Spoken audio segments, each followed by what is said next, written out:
J'aimerais partager avec vous un enseignement impactant, puissant, fort, qui peut beaucoup nous aider dans notre vie. Bezrat Hashem, cette semaine, Parashat Vayechi, c'est un enseignement que j'ai écouté de Rav Mizrahi, qu'Akadosh Baruch Hu le protège. Vous connaissez tous l'histoire. L'histoire, lorsque Yaakov, la fin de ses jours approche, il appelle ses enfants, il appelle Yosef, de manière à ce qu'il lui amène ses deux petits-enfants, Ménaché et Ephraïm, pour leur faire la bracha. Tout naturellement, Yosef met Ménaché l'aîné à la droite de Yaakov et Ephraïm le second à la gauche de Yaakov. L'histoire, vous la connaissez, Yaakov change les mains et met la main gauche sur Ménaché et la main droite sur Ephraïm. Là, Yosef, il s'approche, il interagit et il change les mains, il essaie de dire à son père quelque chose. Mais là, Yaakov lui dit, Yadati, béni Yadati, je sais ce que je fais. Ne t'inquiète pas, Yosef, je sais ce que je fais. Vous savez, derrière toute histoire dans la Torah, il y a un enseignement. Quel est l'enseignement de cette action, de cette situation? Qu'est-ce que la Torah veut nous transmettre comme message? Écoutez bien.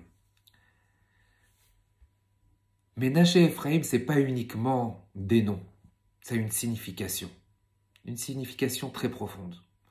Ménaché, qui veut dire Nachani, Akadosh Baruch Hu m'a fait oublier. Lorsque Yosef a nommé son fils Ménaché, c'était pour dire à Akadosh Baruch Hu, je te remercie, merci Hachem, j'ai oublié tout mon passé, j'ai oublié tous les obstacles, j'ai oublié tous les tracas, le fait que j'ai été esclave, le fait que j'ai été vendu, j'ai tout oublié Hachem, merci. Ephraïm, lorsque Yosef a appelé Ephraïm, Ephrani, Pérou, Yosef a voulu dire, Akadosh Baruch Hu, maintenant j'ai réussi, je te remercie. Aujourd'hui, je me suis développé, je me suis multiplié, j'ai réussi Akadosh Baruch Hu. Le truc, c'est pas uniquement d'oublier, c'est de savoir après par la suite réussir et se multiplier. On a tous dans nos vies Ephraïm et Ménaché. On l'a tous. On a un passé, des fois qu'on veut oublier. On a un passé sur lequel on a eu beaucoup d'obstacles, beaucoup de complications. Et qu'on veut vraiment mettre aux oubliettes, ne pas du tout s'en rappeler. Et on a tous aussi des Ephraïm, des moments de réussite, des moments de bonheur, des moments où on a accompli quelque chose, où on s'est développé. Quel est le point qu'on doit le plus valoriser? Quelle est la chose la plus importante? Les échecs, la difficulté, les obstacles ou la réussite et les belles choses qu'on a réussi à multiplier et à réaliser? C'est exactement cette histoire qui s'est passée avec Yosef et Yaakov. Yosef, tout naturellement, il amène son fils, il amène Ménaché. La chose la plus importante, normalement, qu'on devrait poser à n'importe qui, vous savez, lorsqu'on termine une journée, on a tendance plus à penser la difficulté qu'on a eue dans la journée, pas les belles choses qu'on a pu réussir à accomplir. C'est naturel. Donc Yosef, il a amené son fils Ménaché. Voilà, je veux oublier, c'est les choses les plus importantes, je veux oublier. Yaakov veut faire transmettre comme message à Yosef, non. Ephraïm, la chose la plus importante dans ta vie, ce que tu dois retenir, c'est les réussites que tu as eues. Bien entendu, il y a eu des obstacles, il y a eu des complications, mais la chose que tu dois valoriser le plus, c'est les réussites que tu as pu avoir, pas les difficultés que tu as eues.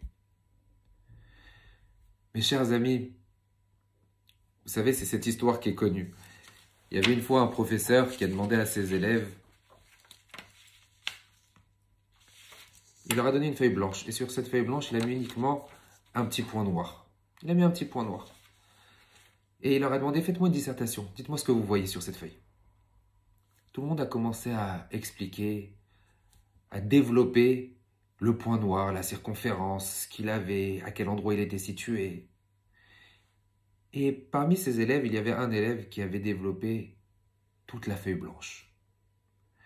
Dans la vie, on peut retenir que le point noir. Chas v'shalom. mais combien il y a de blanc tout autour. Combien il y a de choses magnifiques qui sont tout autour. Notre vie est remplie en vérité de brachot. On est entouré de choses qui sont magnifiques. Mais malheureusement, si on retient que les points qui sont négatifs, que le point noir, alors on se restera focalisé. On restera uniquement sur ces choses. Vous savez, c'est comme le Inyan de la Teshuvah. L'une des très belles choses que j'ai lues cette année, pour pouvoir faire Teshuvah, ne pas se lamenter et dire pardon, pardon, pardon tout le temps sur le passé. Focalise-toi sur les bonnes choses que tu es en train d'accomplir. Pour pouvoir faire une meilleure Teshuvah, c'est impératif de se focaliser sur les bonnes choses et les belles mitzvot qu'on accomplit.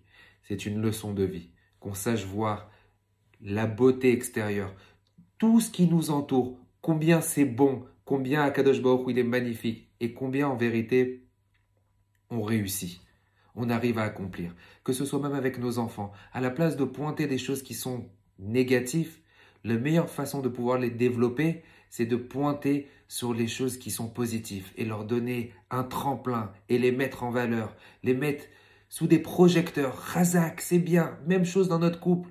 Mettre en valeur les choses qui sont bien, c'est comme ça qu'on arrive à pouvoir plus se développer et plus réussir Bezrat Hashem dans notre vie.